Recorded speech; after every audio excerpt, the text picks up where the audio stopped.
Hello दोस्तों, मैं संतोष कुमार। आज हम आपके लिए लेकर आए हैं क्लास 12 चैप्टर 10 मानव बस्ती। तो चलिए हम लोग स्टार्ट करते हैं। मानव बस्ती के ऊपर जो है वो हम लोग फोकस करते हैं।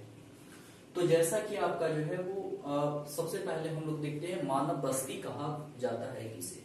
ठीक है, तो वह आदिवासी क्षेत्र जहां मानव निवास करता, अपने जीविकोपार्जन के लिए कुछ क्रियाकलाप करता हो, जहां एक से अनेक घर आपके बने होते हैं और अस्थायी रूप से मानव निवास करता है, तो उसे मानव बस्ती कहा जाता है। मानव बस्ती को दो भागों में बांटा गया है। एक है ग्रामीण बस्ती और दूसरा है नगरीय बस्ती।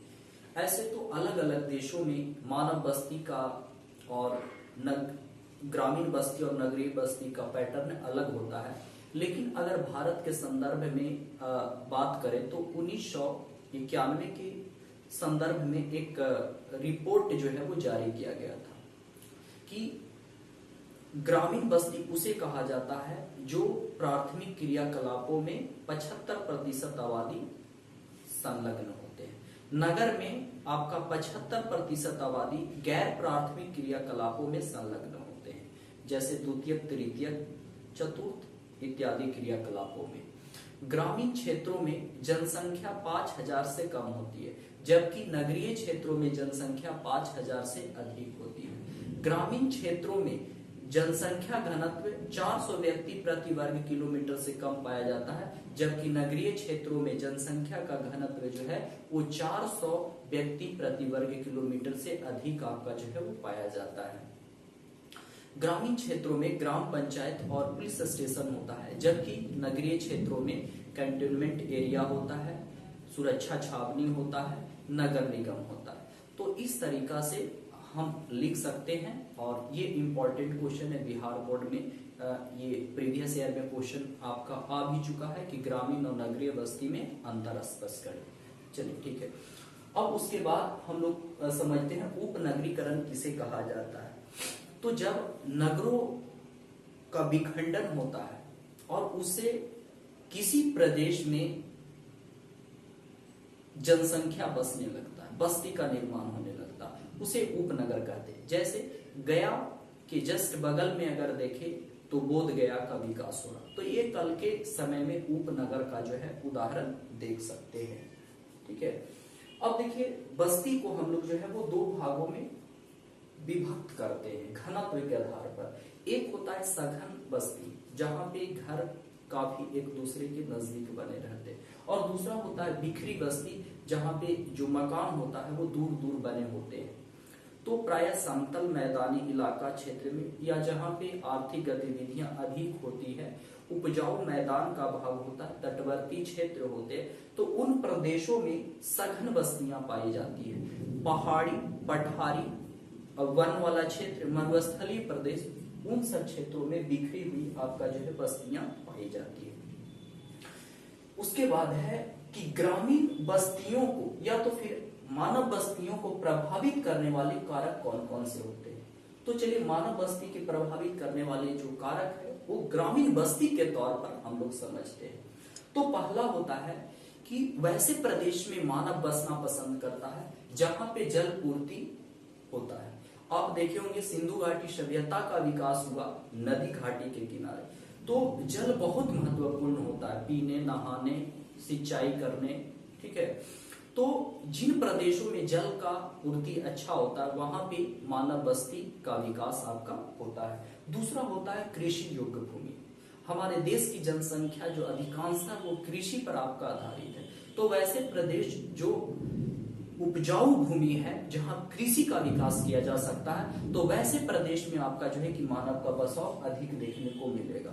उसके अलावा उच्च भूमि, देखिए उच्च भूमि इसलिए जरूरी होता है कि बहुत सारे ऐसे इलाका होते हैं, दलदली इलाका होते हैं, तो दलदली इलाका में जो मकान होते हैं आपका ऊंचे ऊंचे स्थानों पर बनाए जाते हैं, या बांस के जरिए आपका ऊपर जो है वो छावनी टाइप पर बनाया जाता है। ठीक है, ताकि कीचड़, मलबा और निकलने वाले जो कुछ कीड़े मकोड़े हैं उससे आपका बचा जाए। या तो फिर आज के समय में, आधुनिक समय में क्या है, पिलर आपका जो है वो बनाया जाता है और उस पिलर के ऊपर आपका जो है वो मकान बनाया जाता है। तो इस तरीका से आपका उच्च भूमि क्षेत्र जो सुरक्षा के लिए काफी इंपॉर्टेंट होता है। उसके अलावा जिस प्रदेश में जैसा आपका जो है कि भवन निर्माण सामग्री रहता है, तो उसी प्रकार के आपका जो है कि वहां पे बस्तियां देखने को मिलेगा। जैसे राजस्थान में आप देखिएगा तो वहां पे बस्ती अलग टाइप पर मिलेगा, वहां पे पत्थर का, ईंट का ये मिलेगा। अब वेस्ट बंगाल में जाइएगा तो वहां पे जिस तरीका का बस्ती को बनाने के लिए, मकान के बनाने की सामग्री है उस तरीका का भी। साउथ इंडिया में चले जाइएगा तो वहां पे आसपास में जैसा आपका जो सामग्री है अवेलेबल है, तो उसी के आधार पर आपका जो है कि बस्तियां होता है। तो अलग अलग प्रदेशों में पाए जाने वाले जो सामग्री होता है मकान बनाने के लिए, उसी प्रकार का आपका जो है कि बस्तियां पाई जाती है। ठीक है। उसके अलावा है आपका जो है सुरक्षा। ठीक है। देखिए सबसे महत्वपूर्ण है, प्राकृतिक आपदा हो या मानवीय आपदा हो, ठीक है, बस्तियां उन्हीं स्थानों पर आपका बसना चाहेगा जो ये दोनों प्रकार के आपदाओं से आपका जो है वो सुरक्षित रह सके। अब यहाँ पे एक सवाल आता है, बिहार बोर्ड में ये क्वेश्चन पूछ भी चुका है, नियोजित आपका बस्तियां किसे कहा जाता है? ठीक है, प्लान आपका जो है वो सेटलमेंट होता है क्या? तो नियोजित बस्तियां उसे कहा जाता है जो योजनापूर्ण तरीके से आपका निर्माण हो, सड़क की व्यवस्था हो, जल आपूर्ति की व्यवस्था हो, बिजली की आपूर्ति की व्यवस्था हो, गंदे पानी की निकास की व्यवस्था हो, चिकित्सालय का व्यवस्था हो, शिक्षा के लिए वहां पे विद्यालय की व्यवस्था हो। तो इस तरीका का आपका जो है कि बस्ती को नियोजित बस्ती के तौर पर माना जाता है। ठीक है। अब आगे हम लोग आते हैं कि कुछ कार्य के आधार पर या तो अलग अलग एक बस्तियों का पहचान होता है। जैसे देखिएगा आपका सेटलमेंट मतलब होता है स्थिति।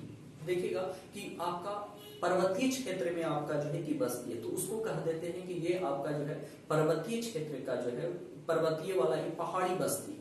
पठार क्षेत्र में बसा हुआ तो पठारी बस्ती है। आपका वन वाला क्षेत्र में बसा हुआ तो कहते हैं ये जंगल वाला आपका जो है जंगलीय यानी जंगल वाला बस्ती है। ठीक है। अगर मैदानी क्षेत्र में तो कहते हैं कि मैदानी वाला आपका जो है कि बस्ती है। तो अलग अलग आपका जो स्थिति के अनुसार जो है कि बस्ती को हम लोग जो है वो देखते हैं। कार्यों के आधार पर बस्ती की अगर बात करें तो वहां पे जैसे मछुआरा है तो मछुआरा का ये बस्ती है। लकड़ी काटने वाला है तो लकड़हारों का बस्ती है।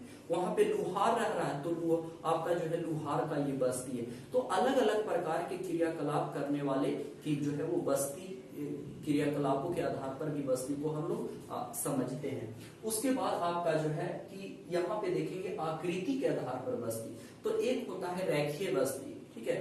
तो आपका जो है वो सड़क जो सीधी आपकी सड़क होता है, रेलवे ट्रैक होता है या नदी के किनारे आपका जो है एक रेखीय तौर पर जो है वो बसता है।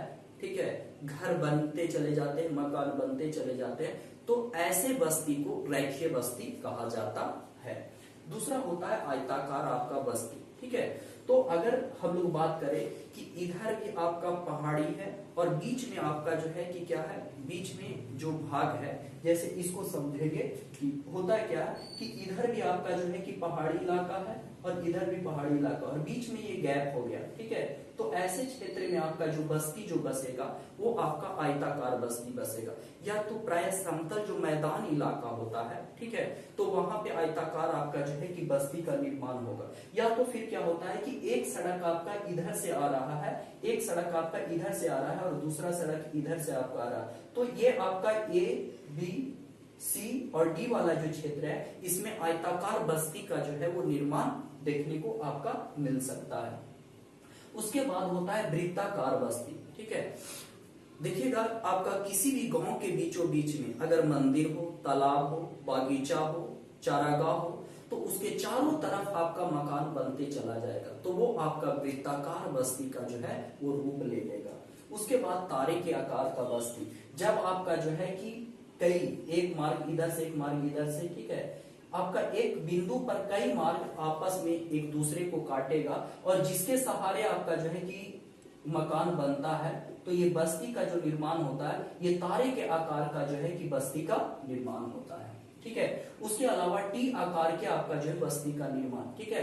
अगर मुख्य जो है वो मार्ग है, ठीक है, मुख्य मार्ग को अगर सहायक मार्ग काटती है तो इसके सहारे जो मकान आपका जो है कि बनेगा, ठीक है, तो इसको कहा जाता है टी आकार के बस्ती। वाई आकार की बस्ती एक आपका जो है कि मुख्य मार्ग है, ठीक है, मुख्य मार्ग को जब आपका सहायक मार्ग जोड़ता है और इसके सहारे मकान आपका बनता है, ठीक है, तो यहाँ पे आपका वाई आकार के आपका जो है बस्ती का निर्माण होता है। इसी तरीका से एम आकार के आपका जो है डब्ल्यू आकार के, ठीक है, और एक होता है आपका क्रॉस, ठीक है, ये आपका मुख्य मार्ग है और इसको जो है एक सहायक मार्ग काट रहा है, तो इसके सहारे जो मकान आपका बनेगा, ठीक है, तो इसको हम लोग क्रॉस आकार की जो है वो बस्ती कहते हैं। कुछ बस्तियां होते हैं दोहरे पथ पर, जैसे अगर ये आपका नदी है, ठीक है, बीच में आपका नदी है, तो इसके किनारों के आपका जो है वो सहारे जो बस्ती हुआ वो दोहरे पथ हुआ।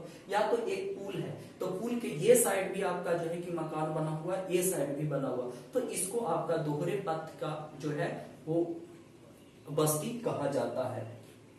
अब अगर हम लोग देखें कि ग्रामीण बस्तियों की कई प्रकार की समस्याएं होती है, वहां पे आपका जो स्वच्छ जल की समस्याएं होती है, ठीक है, पक्की सड़कें को लेकर समस्याएं होता, शिक्षा को लेकर के समस्याएं होता, भवन निर्माण को लेकर के समस्याएं होता, गंदे पानी के निकास को लेकर के होता है, चिकित्सा को लेकर होता है, शौचालय को लेकर के होता, कूड़े कचरे को सही आपका ठिकाने पर नहीं आपका लगाया जाता है, तो इसको लेकर के समस्याएं आपका उत्पन्न जो है होती है, ठीक है।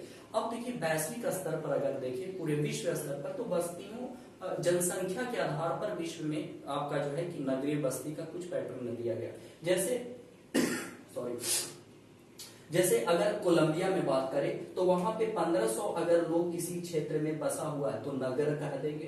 अर्जेंटीना पुर्तगाल में 2000 लोग बसे हैं तो उसको नगर कहेंगे। भारत के लिए मापदंड है 5000, ठीक है। जापान में आपका जो है वो 30,000, डेनमार्क, स्वीडन, फिनलैंड में 250। देखिए सबसे कम आपका जो है डेनमार्क, स्वीडन और फिनलैंड में आपका है, ठीक है। यहाँ पे जनसंख्या आपका जो है नगर का बहुत ही आपका जो कम है। इतना तो हमारे देश में आपका क्या होता है, एक एक परिवार का जनसंख्या होता है, इतना तो एक एक बैच आपका जो है विद्यार्थियों को रहता है, ठीक है।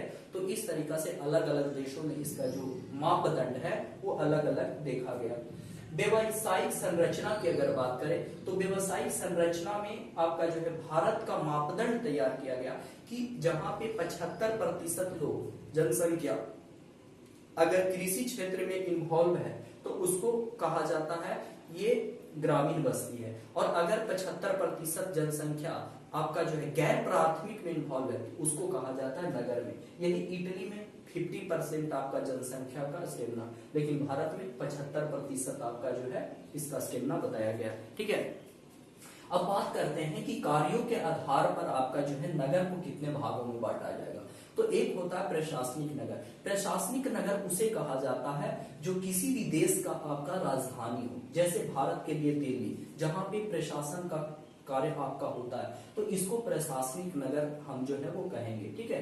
तो जितने भी देश है उस देश की जो राजधानियां होती हैं वो प्रशासनिक नगर के अंडर में आता है। व्यापारिक व वाणिज्य आपका जो नगर, तो व्यापारिक और वाणिज्य नगर वह होता है जो व्यापार के लिए आपका जाना जाता है, जैसे भारत के लिए आपका जो है आगरा, ठीक है। और बहुत सारे ऐसे देश है जिसका व्यापार और वाणिज्य के लिए वो आपका नगर जाना जाता हो तो उसको व्यापारिक वाणिज्य नगर कहते हैं। कुछ होता है जैसे खनन नगर, ठीक है, जहां पे खनिज निकाला जा रहा है, जैसे भारत में अगर बात करेंगे तो बोकारो, धनबाद, झरिया आप जाइएगा तो वो खनन नगर आता है। कुछ आता है औद्योगिक नगर जो उद्योग के लिए बहुत ज्यादा आपका जो है